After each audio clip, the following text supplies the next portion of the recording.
Everyone, welcome to Small Farm Living. If you're new here, my name is Julie, and I have been growing flowers and vegetables from seed for over 30 years, kind of aging myself, but I just wanted to go over with you today some of the ways that I store my seeds and containers and trays that I use for starting a lot of them in the greenhouse so that you can kind of identify what they are and if any of them might work for you. So let's get started. So how I'm currently storing my seeds are in these photo boxes.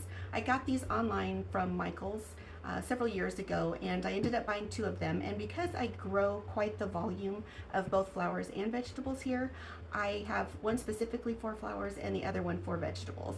And as you can see, it's just a nice sturdy plastic box with a handle that snaps shut. And when you open it,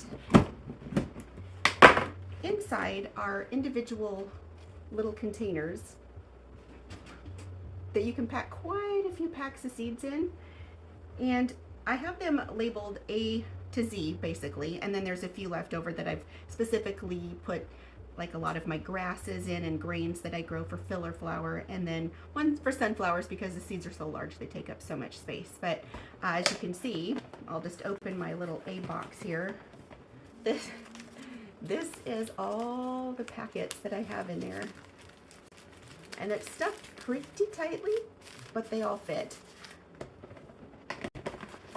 And like I said, I have one, some of them I put together, like the F, G, H, and I. There really aren't tons of flowers that I grow starting with those letters of the alphabet, so I just combine them. And for me, it's easier to do it alphabetically so that I can instantly find the flower that I'm looking for. I have a sheet that I keep that lists the plant name and the date that I started and the germination rate and other factors that I like to keep track of. So I just refer to that list, say when it's February or when it's March, and then I'll just go through all of my boxes and I'll pull out all of the seeds that I have listed that I want to start during that week or during that month, and I'll get them all set aside so that they're a little bit easier to access and not have to dig through the boxes each time that I'm going to plant for that particular week of the month. And again, this one is for my vegetables. I have one marked greens. This is actually painter's tape, and I haven't been able to find these fun colors again where I'm located, but I found purple and green and red. My husband uses yellow. He does RV repair, so for painter's tape, he has the yellow, and I think I'm just gonna get some of that from him, the narrower kind though, not the wide, and use that for labeling because the bright yellow with the black Sharpie on top really makes it easy to locate. So that is how I store my seeds most of the time. We do have a daylight basement that stays fairly cool down there. Not quite as cold as a refrigerator, but it is cool enough that it keeps my seeds at a good temperature, and the humidity down there is also at a good spot where my seeds live for a long time. I have seeds that are 5-6 years old that are still germinating just great. Others I do keep in the refrigerator that are a little more cold sensitive, and then some that I actually put in the freezer that really need that hard cold temperature in order for them to break dormancy and germinate once you plant them. So if you have any questions on those, let me know. But again, you can get them at Michael's. I'm sure they're available at a lot of other craft stores or probably even on Amazon. I don't have an affiliate link at this time, but I'll try to maybe find the link to Michael's and put that down there for you so you can find those if you are interested. We're going to start with the soil blocker. I showed this in my seed starting video, but just to come up a little bit closer, this is the bottom of the soil blocker. You can see the little indent marks in there, and when I squeeze it, it'll come forward. And then if you can see the top there, those little indents, those make little divots in the top of each little soil block where the seed will go. This is a mini soil blocker. And they also have bigger ones, but I've only ever used the small one. Sorry, there's my kitty Ginger. She's joining the show. But the soil blocker, I have a love-hate relationship with this, and if you have grown a lot of starts, you may have the same opinion as I do, but I love it because you can start a lot of seeds and you can get them germinating in a very small space and not have the bigger bulky ones taking up so much room. But the hate part of it for me is that they dry out so fast. And down in my seed germination room, I not only have the shop lights on every shelf, but I also have heat mats that are going, and I do have a fan to circulate to keep the seedlings from dampening off, and that's where the stem meets the soil. If it's too moist, the stem can actually just kind of rot at the base and fall over and your seedlings die. But all those things combined, these little soil blocks dry out really fast, and there are times when I have to water them twice a day. I usually water them first thing when I wake up, and sometimes I check on them midday to early afternoon into evening time and have to water again. This little tray, it's a foam tray. Honestly, I bought the pack of these at the dollar store years ago. Many of them I just wash and reuse. This is a brand new one, but I don't like foam particularly because they don't really like to recycle it here. So I only bought one pack of these and I don't have any more, and I probably won't buy any more once they are gone. But these are perfect. They actually, if you can see, I can fit 2 little sections of soil block on this. So if I'm starting just a couple of seeds of one variety and I'm not really starting anything else at that time, I will put them on a little tray like this. Otherwise, I move into, these are actually lunch trays. I have both red, black, blue, and this one, it just says comfort and joy on it. It was from the dollar store for Christmas. The one thing I will mention about trays like this, if you are going to be putting soil blocks on them, try really hard to find trays that are completely flat and don't have any kind of a bulge or give in the center, because what that does is when you go to water it, all the water pools and runs to the outside, and all the outsides of the soil blocks will get nice and watered, but all of the inside will be dry, and then your germination will be off, or if you get any to sprout, they tend to die a lot faster.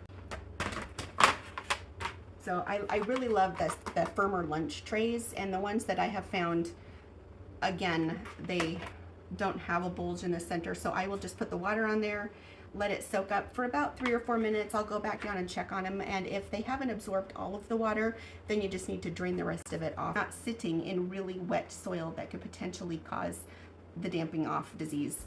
Now these are just to-go containers that I like to save, and this one, funny enough, it has little air vents in the top of the lid.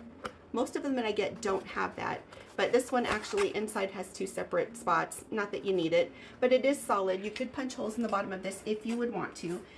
But the great thing about these is that you can plant them, put the dome on, and it acts like a little greenhouse. And even though I don't use these a ton, there are times when I do, especially down in my greenhouse. This is another little to-go container.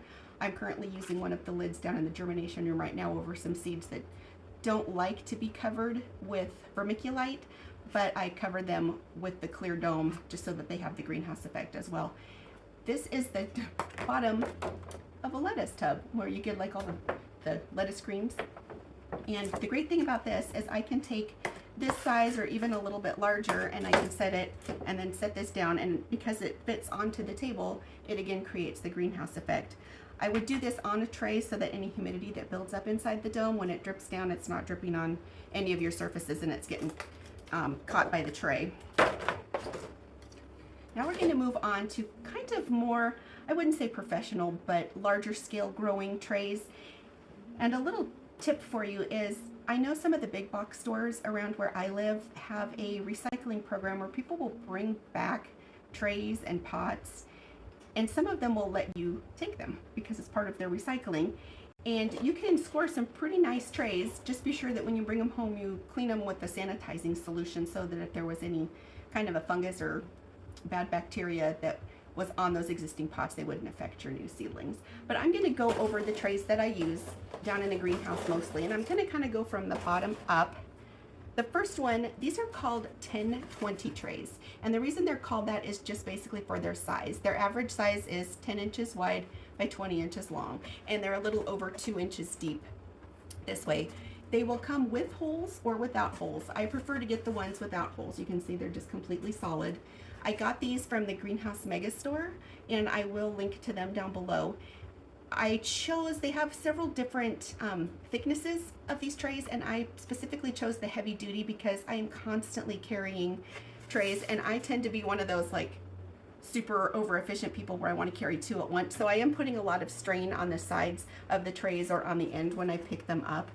If you did it one at a time, you could probably get away with the lesser quality, but these also last a really long time. I believe I am on year 5 or 6 with these specific trays, and I just rinse them out and reuse them. And the purpose of this tray is really for bottom watering. And what that means is that when you put your little pot into the tray with the little holes, you'll set it down in there and the water will absorb up through those holes and into the soil and bring it up as far as it can come all the way to the top, just depending on how long you water. But that way it really prevents, like I say, the dampening off disease. Fungus gnats like to lay their eggs in the top little inch of the soil. So if you can bottom water, it really can allow you to keep the top of your soil on the drier side once your seeds have germinated and prevent those problems from happening. So this is the base. Then the next layer that I like to use, and I actually have an insert in there, but I'll pull it out, is what I like to call a mesh tray. Different places call them different things, but as you can see, this one just has a whole mesh on the bottom with open holes there, but they do fit in there perfectly. Like if I were to put this one in there, it just pops right down in there. And what I like to do is after I plant the pots, they'll be all lined in here, and then they'll be sitting on my greenhouse table like this so that air can circulate up and underneath and keep the roots healthy in the plants. And when it's time to water, all I have to do is simply lift this whole tray up, put it into the watering tray, let it sit there and soak up the water. I usually let it sit for about 30 minutes just to be sure that they're good and watered, because when they're down in the greenhouse, they tend to drink a lot faster. And then I can take them back out, set the mesh tray back on my greenhouse table, and again, allow the air to circulate so the soil has time to dry out and not keep the seedlings too deep. Now we're going to talk about inserts. And you can buy inserts, again, from the Greenhouse Mega Store. That's pretty much where I buy everything. You can buy in bulk, you can buy in smaller quantities. So it really gives you flexibility if you would like to have this type of seed starting trays, but don't want to buy a whole case full. So as you can see, they come fastened together. These are what I call little 4-packs. So there's 4 cells in each individual tray. And as you can see, you get 1, 2, 3, 4, 5, 6 times 2. So you get 12 individual pots with 4 individual slots in each cell. And that fits perfectly right down inside the mesh tray. Take the whole tray insert and you break them apart, and you have them in here. Instead of the last row being sideways like this, I take and I turn the last row this way, and you can see it leaves one more spot open, and so I just grab one more from another and stick it in the end, and that way I've increased it from 48 to 52. And I just like to do that because it increases the efficiency of my space in the greenhouse by adding 4 more little plants to a tray. And these are like the standard height that you would get at the store when you see them. And then sometimes you need a deeper cell tray. So these are even taller this way than the last ones that I showed you. These are there's 6 cells in each individual pot, and then there's 6 pots. So these are like a 606, they like to call them. And again, they all fit perfectly inside the tray. The other size that I like to use is, they just have 4, but if you see the difference, this one has 4, and they're quite a bit taller, and the inside they're quite a bit wider. So there's more soil or soilless mix, whatever you want to call it, in these pots than there are these ones. Many times I will use these for things that grow quickly, and I can take them from the greenhouse out into the field and plant them a lot faster. This one I like to keep for things that maybe take a little bit longer, so that when I water, the soil stays moisture longer and doesn't dry out as quickly. In one of my other videos, I did show this. I planted some of my seedlings in this. And again, I normally use this for sunflowers, but this is 72, and pardon me, but it is dirty. But it has a slot for 72 plants. And this also fits inside the 1020 tray because it's deeper. Things like peas, sweet peas, sunflowers, things that grow quickly and their roots like to go down. This gives them a lot more room. On the other hand, this one is what they call a plug tray, and you can see how much shallower they are. There is 72 in this one as well, but these don't fit in a 1020 tray because the depth here isn't deep enough to fit all the way down to the watering. So you do have to buy separate germination trays for these in order to water from the bottom. I don't have any of those yet. Someday I might, but I honestly don't use those ones as much as I use others. And then you have square mesh trays, and these I don't think I've ever actually purchased any of these. These are ones that the big box stores, a lot of times if you're buying plants, the nurseries that send the plants to the store don't want them back, so the stores just let you take them. They're great. I love to use this style of a pot. This is not a 4-inch. This is a 4-inch pot, so you can see the difference. These are not gallons, but they're very close, and I prefer to use these over the round gallon pots, and the reason why is because when you put them in a tray, they actually fit next to each other very tightly, and I can fill up this whole tray, whereas if I have a round 1 gallon pot, I can't fit as many in here, and it's a lot of wasted space. Again, it's just a preference on efficiency. So that kind of sums up just the basic trays and pots that I like to use in the greenhouse.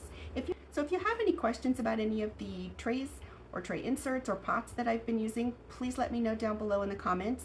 And if you could just put question all in capitals so that I can find it easier when I'm reading through the comments, that would be great.